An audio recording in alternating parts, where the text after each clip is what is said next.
When my ex said, "No one will ever want you," I screenshotted his messages and turned them into my dating profile. I've never gotten so many matches. My name's Lauren, 28, female. I never thought I'd be the type to post something like this, but here I am, typing with shaky hands because last night I couldn't sleep. My chest still feels heavy like someone sat on it and left. The words are stuck in my head on a loop. No one will ever want you. That's what Ethan, my ex, 31, male, said to me the night we finally detonated our relationship. Funny thing is, he said it over text. Not because he didn't have the guts to say it to my face, though, yeah, that too, but because it's how he always fought.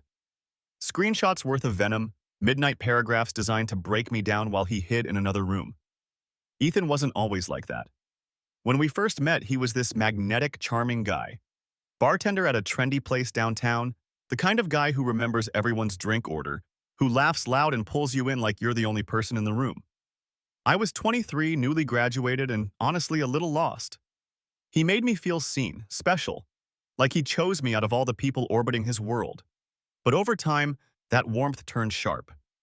He had this way of mixing love with cruelty, like he was addicted to being in control.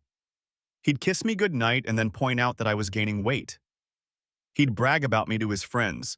My girl's so smart, she's basically a walking encyclopedia. Then turn around and tell me my career, marketing assistant, nothing glamorous but stable, was just busy work for people who couldn't cut it in real jobs. And I stayed. Because when Ethan was sweet, he was so sweet. Flowers, just because. Long road trips where he played me albums I'd never heard before. The way he used to brush my hair behind my ear when I talked. Those moments tricked me into thinking the bad stuff was just rough patches. Until the night he really snapped. We were fighting about something stupid. He was still texting his ex, I asked why, and suddenly I was paranoid and clingy. That spiraled into him unloading everything he'd apparently been storing up. That I was boring, that no man would ever stay with me, that I should be grateful he put up with me. His exact words. You're a placeholder until someone better comes along. No one will ever want you. I stared at my phone until the screen blurred with tears. Then, for some reason I can't even explain, I hit screenshot. After that night, things between Ethan and me just rotted. I wish I could say I left right then, that the minute he typed those words into his phone, I packed a bag and never looked back. But it's never that clean, is it? We'd been together almost 5 years. He knew my routines, my insecurities, even how I take my coffee. Leaving felt like amputating part of myself. And Ethan knew that. He played on it, hard. The next morning, after unloading all that cruelty, he brought me breakfast in bed like nothing had happened. When I asked if he meant what he said, he gave me that classic Ethan smirk and said, "Don't be dramatic. You know I love you. You just push me sometimes." That was his cycle. Tear me down, patch me up, keep me tethered. And I let it work for longer than I want to admit. The cracks started widening when my best friend, Natalie, 29, female, came to stay for a weekend. She's been my ride or die since college, and she doesn't put up with anyone's bullshit. Within an hour of being around Ethan, she pulled me aside in the kitchen. "Lauren, he looks at you like you're a project, not a partner. That's not love." I brushed her off at the time, told her she didn't get it, that he was complicated, that relationships aren't perfect, but deep down I knew she was right. Things boiled over at his birthday party last year. I spent weeks planning it. Decorations, cake, even invited his coworkers who I can't stand. Halfway through the night, after too many drinks, Ethan grabbed the mic from the karaoke machine and roasted me in front of everyone. Not in a playful way. He said I was lucky he stuck around because, and I quote, "Lauren without me is just beige wallpaper." Everyone laughed nervously, thinking it was a joke. I smiled too, but inside something broke. That night I didn't cry. I just lay awake staring at the ceiling, replaying Natalie's words. Beige wallpaper, placeholder. No one will ever want you. The insults stacked up like bricks, and suddenly I realized he'd built a cage around me with them. The next morning I started saving things. Screenshots of his texts, notes about the times he belittled me in public. Little fragments of cruelty, evidence that I wasn't crazy, that this wasn't just me being sensitive. At first, I told myself it was for closure, maybe something to show a therapist someday. But the more I looked at those screenshots, the more I realized something. They weren't embarrassing for me. They were embarrassing for him. And that's when an idea started forming. Don't forget to subscribe. Once I started collecting Ethan's words like little shards of glass, I couldn't stop. My phone turned into an archive of cruelty. Text threads, DMs, even screenshots of his Instagram captions where he'd joke about me without using my name. Stuff like, "Some people don't get what real ambition looks like, but that's why I date below my level." He thought he was slick. I knew exactly who those were about. At first, it felt pathetic scrolling through a folder of my own humiliation. But then something shifted. Reading his words back outside of the moment, I saw how ridiculous he sounded. Cruel, yes, but also small. Like a man shouting into a mirror because he hated what he saw. Meanwhile, Ethan was unraveling in ways I couldn't ignore. He'd started drinking more heavily after work, coming home with that bartender swagger turned sour. Once he slammed a glass on the counter so hard it shattered, then accused me of making him nervous just by standing there. Another night, he woke me up at 2 a.m. blasting music in the living room, dancing shirtless with two of his coworkers. When I asked what the hell he was doing, he sneered, "At least they like me. You don't even want me anymore." That was the thing about Ethan. When he sensed I was pulling away, he doubled down. The insults became desperate, almost theatrical. "You'll never find someone better. No guy will put up with your whining. I could walk into any bar and replace you in an hour." Natalie visited again around this time. We sat on my porch drinking wine, and I showed her the screenshot folder. She scrolled in silence, her face getting tighter with every swipe. Finally, she looked at me and said, "Lauren, these aren't just mean. These are weapons. He's trying to erase you." Something about the way she said it lit a fuse in me. Erase me? No. If Ethan wanted his words to define me, then fine. I'd let them. But not the way he thought. That night, lying in bed while he snored beside me, I opened a dating app I hadn't touched in years. My heart pounded like I was about to commit a crime. I created a new profile, uploaded a normal picture of myself, and then, for the bio, I pasted one of Ethan's rants word for word. "You're a placeholder until someone better comes along. No one will ever want you." I hit save before I could chicken out. The profile went live.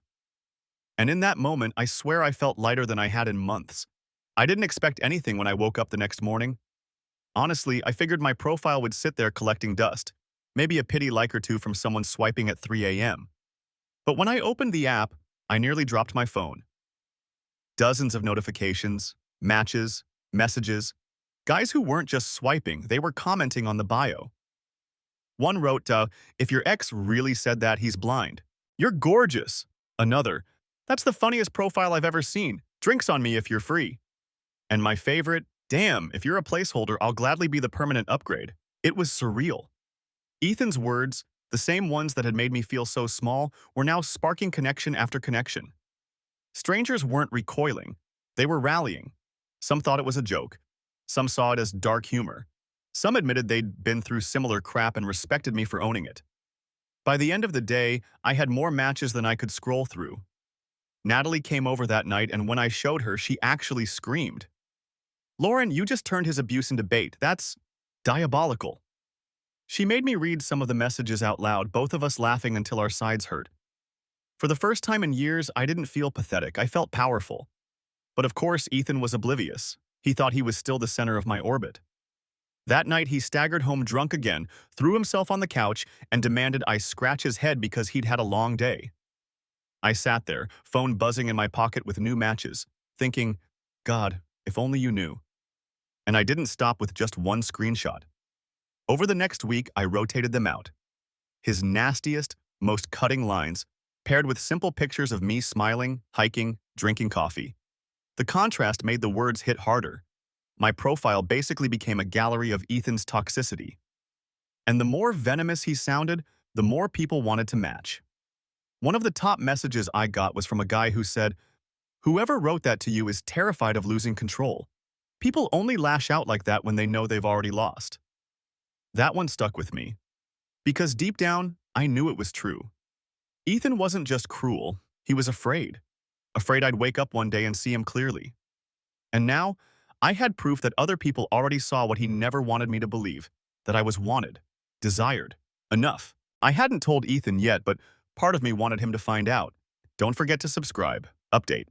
Wow, Okay, so I didn't expect this to blow up like it did. I posted thinking maybe a few people would get a laugh out of my ex's garbage words, but y'all, the support, the DMs, the comments, holy hell. Some of you had me crying, in a good way. Some of you had me wheezing. Shout out to the person who commented, "Girl, you turned trauma into Tinder SEO. Patent that shit." I've been saying it to myself all day like a mantra. Also, to the dude who wrote, "I'd get that tattooed if my ex said it to me. I hope you were joking, but honestly, same." And yeah, I've been going on actual dates. That part feels insane to even type. I thought I'd be curled up in bed for months after leaving Ethan, but instead, I've been sitting across from men who actually want to know what I think, what I like, what I dream about. One guy literally said, "I don't know who hurt you, but he must be the dumbest man alive." I almost cried into my nachos. Ethan doesn't know yet, but I think the universe is about to fix that for me. A mutual friend texted yesterday asking if my profile was real because apparently he saw it while swiping. My stomach dropped when I realized it's only a matter of time before Ethan sees it too. And knowing him, he's not the type to just shrug it off. Ethan doesn't do calm. He does grand gestures, meltdowns, theatrics. I can practically hear him screaming already. Honestly, I don't even know if I'm ready for the explosion that's coming. But part of me, maybe the same reckless part that hit save on that profile, kind of wants him to see it, wants him to choke on his own words. So yeah. Thanks, Reddit, for giving me the courage to laugh at something that once broke me. I don't know what comes next, but judging by Ethan's track record, it's going to get messy. Stay tuned. It didn't take long. 3 nights after that mutual friend texted me, Ethan showed up at my apartment door. Not a call, not a warning, just relentless pounding at 11:30 p.m. so loud, my upstairs neighbor opened their window and yelled down to shut up. When I cracked the door, Ethan pushed it open with his shoulder. His face was blotchy red, and he reeked of whiskey. In his hand, his phone lit up with my dating profile. "Are you insane?" he hissed, shoving the screen an inch from my face. There it was, my picture, my smile, and under it, in bold letters, "You're a placeholder until someone better comes along. No one will ever want you." He started pacing my living room like a caged animal. "Do you have any idea how humiliating this is? Guys at the bar are laughing at me, Lauren. People are sending me screenshots. You made me into some kind of—" He choked on the word. "Mimi." I stayed sitting on the couch, hands clasped so tightly my knuckles turned white. My phone buzzed on the coffee table. Another match notification, almost taunting him. He saw it, and something snapped. He grabbed the phone and hurled it against the wall. The screen spiderwebbed instantly. "There. No more swiping your pathetic sob story for attention." "Get out," I said, my voice shaking but steady enough. He whipped around. "You don't tell me to get out. You humiliated me. You think this makes you look strong? Everyone knows it makes you look desperate. Using me to get laid? Pathetic." That's when Natalie called. I swear the timing was eerie. Her name lit up on my cracked phone where it lay on the floor buzzing. Ethan saw it and sneered. "Oh, what? Running to your little sidekick for backup?" He snatched the phone again, answering it. "She's busy, Nat. Busy ruining my life." I lunged for it. For a second, we wrestled over the phone, his grip iron tight. Then he shoved me back so hard I stumbled into the coffee table, bruising my hip. Natalie's voice came faintly through the speaker, shouting my name. That was enough to jolt me. I shouted back, "Call the cops!" Ethan's eyes widened, and for the first time all night he hesitated. Then he slammed the phone down, grabbed his jacket, and stormed out, slamming the door so hard a frame fell off the wall.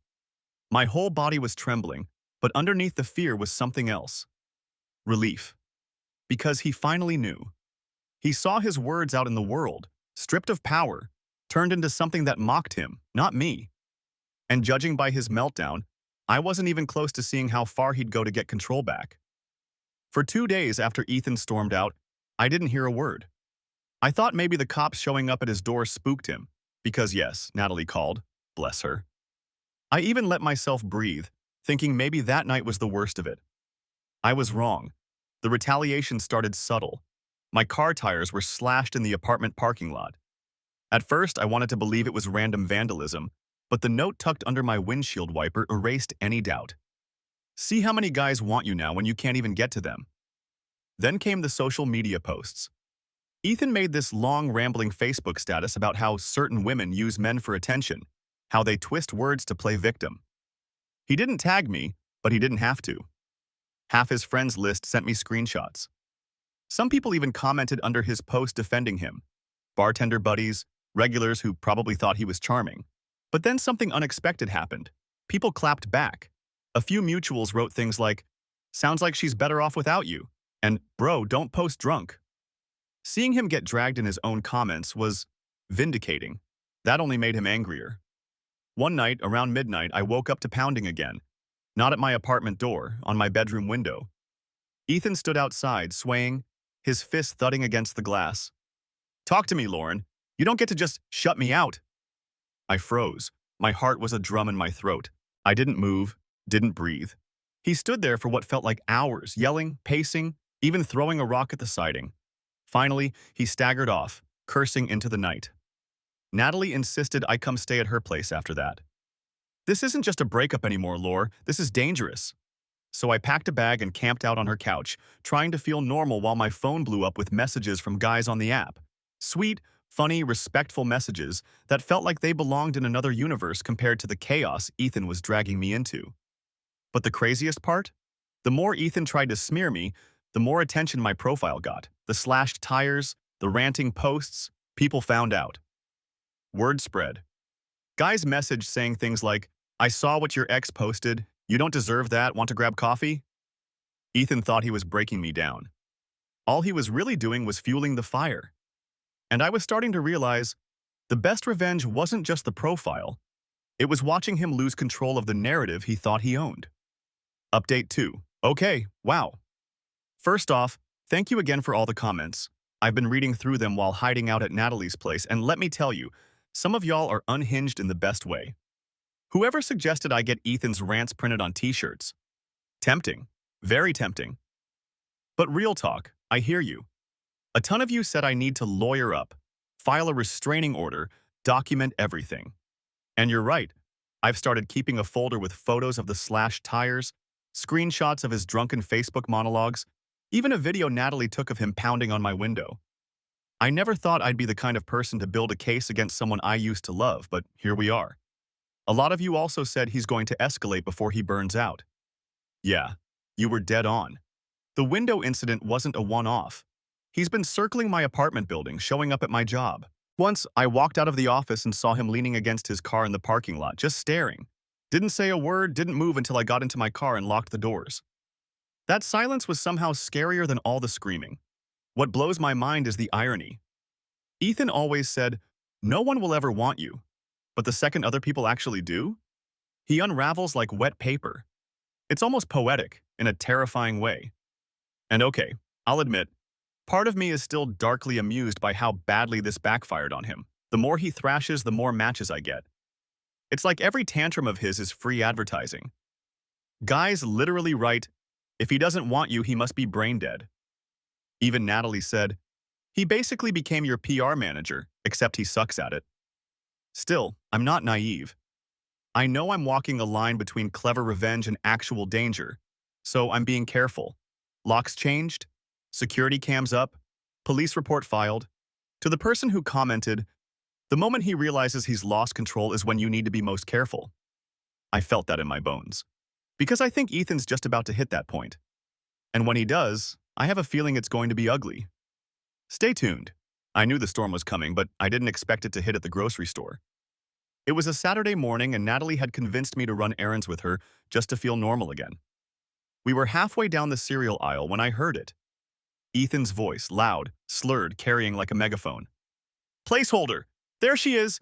Everyone, that's her! The girl who turned me into a fucking punchline!" I froze, a box of Frosted Flakes in my hands. Heads turned. Shoppers stopped their carts. And there was Ethan, red-faced, stumbling down the aisle like a bull in a china shop. His phone was in one hand, waving wildly, as if he was ready to pull up my profile and shove it in everyone's faces. Natalie immediately stepped in front of me like a human shield. "Back off, Ethan," she snapped, but he wasn't even listening. "You think you're so clever, Lauren? Making me a joke? You think these guys actually want you? They're laughing at you, just like I did."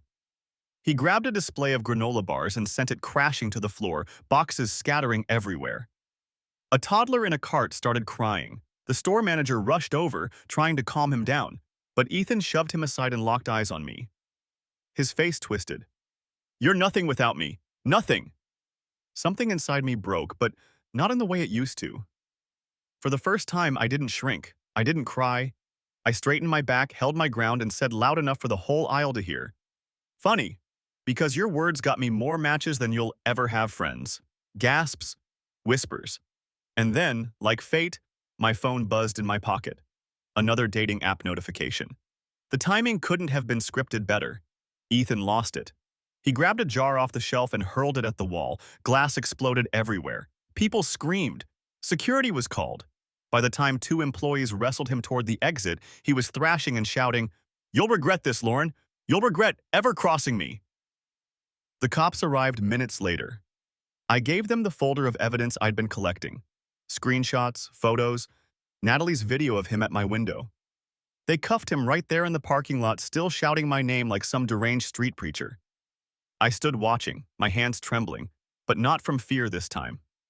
From adrenaline, from relief, from the realization that he wasn't in control anymore. For once, everyone saw him the way I'd been seeing him for years. Unhinged, pathetic, powerless. And that, more than anything, felt like justice. The days after Ethan's meltdown were a blur. The cops charged him with disorderly conduct, destruction of property, and public intoxication. The grocery store pressed charges, which I didn't expect but silently thanked them for. I filed a restraining order the next morning, and with the mountain of evidence I'd built, the judge signed off without hesitation. Natalie sat beside me in court, squeezing my hand when Ethan was brought in wearing county orange. He tried to glare at me, but it didn't land the way it used to. His power was gone. He was just small. Afterward, I went home and deleted the dating app. Not because I was scared, but because it had served its purpose. Ethan's words had become my revenge, and my freedom. I didn't need the matches anymore. What I needed was peace. But the story didn't end there. A week later, I got a DM from someone I didn't know. It was a screenshot of a private bartender group chat Ethan was in. Apparently, word of his meltdown had spread through the service industry like wildfire. The screenshot showed him ranting again, claiming I'd ruined his life and made him undateable. The replies from his coworkers? Brutal. Stuff like, "Dude, she dodged a bullet," and "You embarrassed yourself, not her." That was my final piece of closure. Ethan wasn't just a joke to me anymore. He was a joke to everyone. So I decided to leave him with one last sting. I printed out one of my dating profile screenshots, the one that went viral with his line, "You're a placeholder until someone better comes along. No one will ever want you." I had it blown up into poster size, framed it, and mailed it to the bar where he worked. No note, no explanation, just his own words staring back at him. Natalie called it petty. I called it poetic. I don't know what happened when he opened it. I don't really care. What matters is that Ethan's cruelty no longer defines me. If anything, it defined him. His words didn't erase me. They exposed him. As for me, I've been going to therapy. I've been taking long walks with Natalie, laughing again. And okay, I did go on a few more dates. Nothing serious yet, but for the first time in years, the idea of being wanted doesn't feel impossible. Because here's the truth Ethan never wanted me to believe. I was never the placeholder. He was.